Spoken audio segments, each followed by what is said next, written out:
Simba 2 hours 3 minutes run టైంతో థియేటర్స్లో release అయ్యి ఇప్పుడు ఆహాలో స్ట్రీమ్ అవుతుంది. ఇక చూశాక నాకైతే సెల్యులర్ అండ్ బయోలాజికల్ మెమొరీ అనే ఒక డిఫరెంట్ పాయింట్ ఉంది సినిమాలో. బట్ అదొక్కటి పట్టుకొని ప్రెజెంటేషన్ అయితే మిగతా సినిమా అంతా కూడా టూ మచ్ రొటీన్ టెంప్లెట్ అనేలా ప్రెడిక్టబుల్ స్క్రీన్ ప్లేతో వెరీ ఆర్డినరీ స్టోరీ టెల్లింగ్తోనే ఎగ్జిక్యూట్ చేశారు.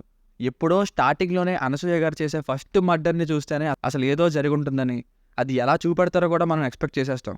దానిని ఇంకా మనం ఏదో కనిపెట్టలేకపోతున్నాం అనే విధంగా అలా తీసుకెళ్లారు. నచ్చలేదు గైస్ మూవీ. సడన్గా వచ్చే క్యారెక్టర్ ట్రాన్స్ఫర్మేషన్స్ కూడా కన్విన్సింగ్గా లేవు. ఇక అంతసేపు ఆ రొటీన్ ట్రీట్మెంట్ని తట్టుకున్న తర్వాత కూడా సెకండ్ హాఫ్లో వచ్చే ఫ్లాష్ బ్యాక్ ఏదైతే ఉందో అది కూడా స్ట్రెచ్డ్ ఫీలింగ్గానే అనిపించింది. ఎన్వైర్మెంటల్ మెసేజ్ ఉన్నప్పటికీ ఎమోషనల్ డెప్త్ అయితే లేదు. యాక్టింగ్ మ్యాచ్ వశిష్ఠ గారు, జగపత్ బాబు గారు తప్ప ఇంకెవరిది నాకైతే నచ్చలేదు పెద్దగా.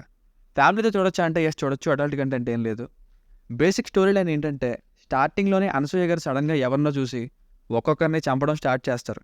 ఎందుకు, అసలు ఏమైంది అన్నదే story. Plus points: cellular memory అనే ఒక యూనిక్ కాన్సెప్ట్, కొంచెం ఆక్సిజన్ వాల్యూని అనాలిసిస్ చేసిన కొన్ని విషయాలతో చెప్పే ఎన్వైర్మెంటల్ మెసేజ్ మెయిన్గా ఫ్లాష్ బ్యాక్లో, ఇంకా కొన్ని ఫైట్స్, ఇవి ప్లస్ పాయింట్స్. బ్యాక్గ్రౌండ్ మ్యూజిక్ కొంచెం పర్లేదు. సినిమాటోగ్రఫీ అంతేం స్పెషల్గా అనిపించలేదు.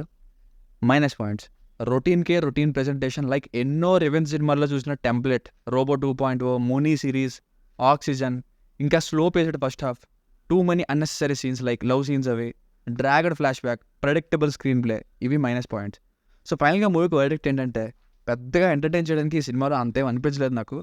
ఒక్క జగపత్ బాబు గారి ఫ్లాష్ బ్యాక్లో వచ్చే కొన్ని డైలాగ్స్, ఇంకా కొంచెం ఫైట్స్ పర్లేదు అంతే.